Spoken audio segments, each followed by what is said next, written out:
نحمده ونصلي على رسوله الكريم اما بعد فاعوذ بالله من الشيطان الرجيم بسم الله الرحمن الرحيم رب اشرح لي صدري ويسر لي امري واحلل عقدة من لساني يفقهوا قولي۔ السلام علیکم ورحمۃ اللہ وبرکاتہ۔ آج ہم سورہ ملک کی آیت نمبر 19 پڑھیں گے۔ اوا کیا، لم نہیں، یرو وہ دیکھتے، الا طرف، الطیری پرندوں کے، فوقہم اپنے اوپر، صوفاتن پر پھیلاتے ہیں وہ، و اور، یقبضنا اپنے پروں کو سمیٹتے ہیں، ما یمسکہن ما نہیں، یمسکہن تھاما ہوا ان کو، الا مگر، الرحمن رحمان نے، انہو بے شک وہ یعنی اللہ، بکلی شیئن بکلی ہر ایک چیز کے ساتھ، بکلی ہر ایک شیئن چیز کے ساتھ، بصیرن دیکھنے والا ہے یا بصیرت رکھنے والا ہے یا اس کا نگہبان ہے۔ اس کا با محاورہ ترجمہ اس طرح سے ہوگا، اولم یرو کیا نہیں وہ دیکھتے، الی الطیری پرندوں کی طرف، فوقہم اپنے اوپر یعنی آسمان کے اوپر، صوفاتن کہ وہ پرندے اپنے پروں کو پھیلاتے ہیں، ویقبضن اور اپنے پروں کو سمیٹتے ہیں، ما یمسکہن نہیں تھاما ہوا ان کو، الا الرحمن مگر رحمان نہیں، انہو بے شک وہ، بکل شیء بصیر بے شک اللہ تبارک و تعالی ہر ایک چیز کو دیکھنے والا یا اس کا نگہبان یا اس پہ بصارت رکھنے والا ہے۔ پیچھے آیات میں اللہ تبارک و تعالی نے جو ریٹوریکل کوسچنز کیے تھے یعنی بیانیہ سوالات کیے تھے کہ اگر آسمان سے کوئی عذاب آ جائے تمہارے اوپر یا زمین سے کوئی عذاب آ جائے تو کیا تم اس سے بے خوف ہو گئے ہو، تو وہ ایک ریٹوریکل کوسچن تھا کہ اچھا اس سچویشن میں تم کیا کرو گے کہ تمہارے جو اعمال ہیں، تم اتنے بے خوفی کے ساتھ جو اعمال کرتے ہو اور اللہ کی زمین پر چلتے پھرتے ہو اور اللہ کے آسمان کے نیچے اتنے سارے اللہ کی نافرمانیاں اور اتنے سارے ایسے اعمال کرتے ہو جو کہ برائیوں والے ہیں، تو پھر اب یہاں پہ ایک ایسا اسپریچول اور فزیکل کویسچن کیا جا رہا ہے کہ اچھا اب یہ بتاؤ کہ یہ جو آسمان کے اوپر پرندے اڑتے پھرتے رہتے ہیں تو کیا کبھی تم نے ان کے اوپر غور کیا کہ جب یہ آسمان پہ اڑتے ہیں تو یہ اپنے پروں کو پھیلا دیتے ہیں اور پھر ان پروں کو سمیٹ لیتے ہیں، تو ان کو کس نے تھاما ہوا ہے؟ کیونکہ ہم تمام ہی یہ بات اچھی طریقے سے جانتے ہیں کہ اللہ تبارک و تعالی کا جو یہ نظام ہے اس دنیا کے اندر، اس میں ایک گریوٹی بھی ہے، ایک گریوٹی ایک فورس ہے، تو گریوٹی جو ہے وہ تو ہر چیز کو اپنی طرف کھینچتی ہے، تو یہ جو پرندے ہیں یہ کس طریقے سے اڑتے پھرتے ہیں، اپنے پروں کو اپنے پھیلاتے ہیں اور پھر ان کو سمیٹتے ہیں، تو کیا تم ان کے اوپر غور نہیں کرتے کہ اللہ تبارک و تعالیٰ چاہے تو ان کو گرا دے، یعنی تمام پرندے گر جائیں اور اس پوری زمین کا ایکو سسٹم جو کہ پورا ایک ایسا سسٹم ہے جس کے اندر تمام نباتات، حیاتیات، تمام حیوانات، تمام پرند چرند، انسان، یہ تمام ایک ایکو سسٹم کا ایک حصہ ہیں۔ تبارک و تعالیٰ نے تمام چیزیں تھامی ہوئی ہیں، ان کا صرف اڑنا ہی نہیں، ان کی باڈی ویٹ ہے، ان کا میجرمنٹ ہے، وہ سب کچھ اللہ تبارک و تعالیٰ نے تھاما ہوا ہے۔ تو یہ ایک بہت چھوٹی سی مثال دی گئی ہے۔ تو صوفات کے اندر یہ بھی آتا ہے کہ وہ اپنے فارمیشنز چینج کرتے ہیں اور یہ بھی آتا ہے کہ وہ ایک صف کی صورت میں چل رہے ہوتے ہیں۔ بالکل اسی طریقے سے یہاں پہ یہ بتایا جا رہا ہے کہ صوفات ایک زندگی کی مثال ہے اور یقبضنا ایک موت کی مثال ہے، اور ہم پیچھے پڑ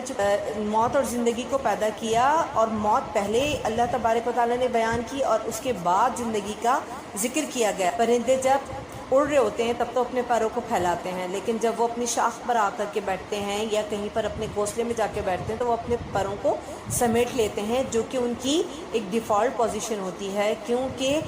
ہر وقت اڑتے رہنا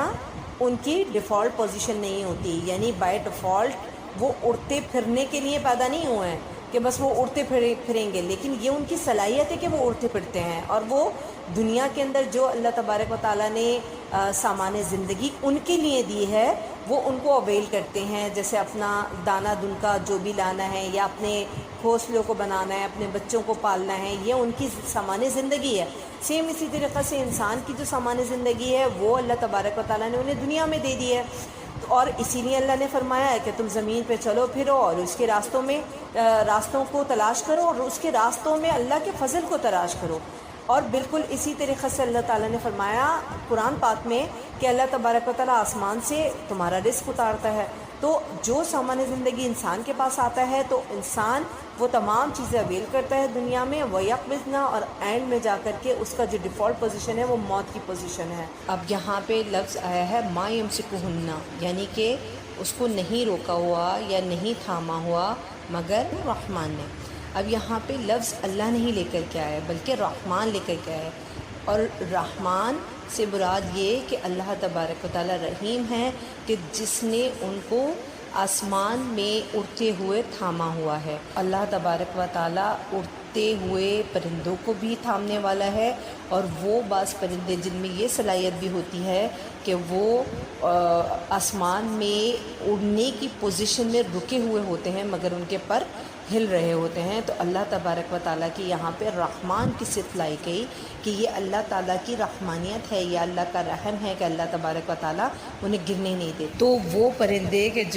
جن کو اللہ نے تھاما ہوا ہے، تو کیا ایسا نہیں ہو سکتا کہ کوئی ایسا لشکر آ جائے اور تمہاری بدعمالیوں کی اور تمہاری برائیوں اور تمہارے گناہوں کی وجہ سے تمہیں تباہ و برباد کر دے؟ اللہ تبارک و تعالیٰ کا رحم ہے کہ تم کو مہلت مل رہی ہے، اللہ تعالیٰ کا رحم ہے کہ اللہ تبارک و تعالیٰ ایسے کسی عذاب سے تمہیں دوچار نہیں کر رہا۔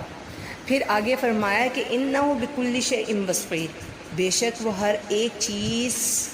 کا نگہبان ہے۔ پرندے نہ لیں ہم یہاں سے یہاں پہ اپنا جہاز لے لیں، کیا ہم نہیں دیکھتے کہ پلان کریش ہو جاتا ہے اور کتنے لوگ جاں بحق ہو جاتے ہیں؟ تو اللہ تبارک و تعالیٰ اس پر بھی قادر ہے کہ تمہیں اس طرح کے چھوٹے موٹے عذاب سے دوچار کر دے، اور اللہ تبارک و تعالیٰ اس پر بھی قادر ہے کہ وہ اصحاب فیل جیسا کوئی ایسا لشکر لے آئے جو پرندوں پر مبنی ہو، اور وہ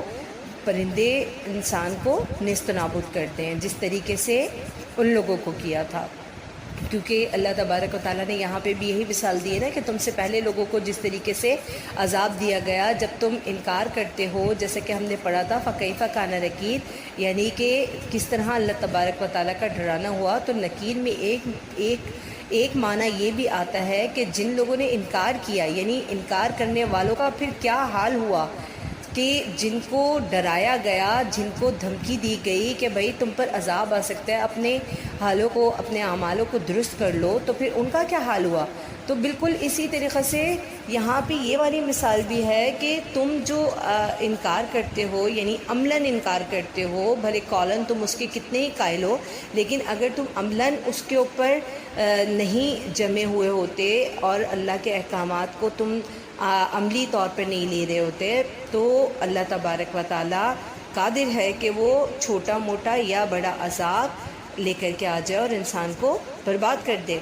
لیکن اللہ تبارک و تعالیٰ نے اپنی رحمان کی صفت یہاں پر بیان کر دیا کہ اللہ تبارک و تعالیٰ نے تمہیں مہلت دی ہے کہ تمہیں اللہ تبارک و تعالیٰ سمجھا رہے ہیں، نصیحت کر رہے ہیں کہ اب تم نصیحت پکڑ لو اور اللہ تبارک و تعالیٰ کی طرف آ جاؤ اور اپنی روش کو چھوڑ دو۔ امت محمدیہ پہ تو اللہ تبارک و تعالیٰ کا اس قدر کرم ہے کہ اللہ تعالیٰ نے قرآن پاک میں ایسی مثالیں بیان کر دی جو انسانوں کے لیے نصیحت کا سبب ہیں، لیکن اس کے لیے ضروری ہے کہ انسان بھی نصیحت پکڑنے والے ہوں، کیونکہ قرآن خود یہ بیان کرتا ہے کہ اکثریت نصیحت نہیں پکڑتے اور اکثریت لوگ علم نہیں رکھتے اور جانتے نہیں ہیں۔ آخر میں اللہ تبارک و تعالیٰ سے دعا ہے کہ اللہ تبارک و تعالیٰ ہمیں ان لوگوں میں شمار فرمائے کہ جو اللہ تبارک و تعالیٰ کے قرآن کو پڑھ کر اس سے نصیحت پکڑیں، اور علم میں اللہ تبارک و تعالیٰ ہمارے اضافہ فرمائے اور ہمارے عمل میں برکت دے۔ آمین ثم آمین۔ سبحانک اللہم و بحمدک، نشہد ان لا الہ الا انت، نستغفرک و نتوب الیک۔ السلام علیکم ورحمۃ اللہ وبرکاتہ۔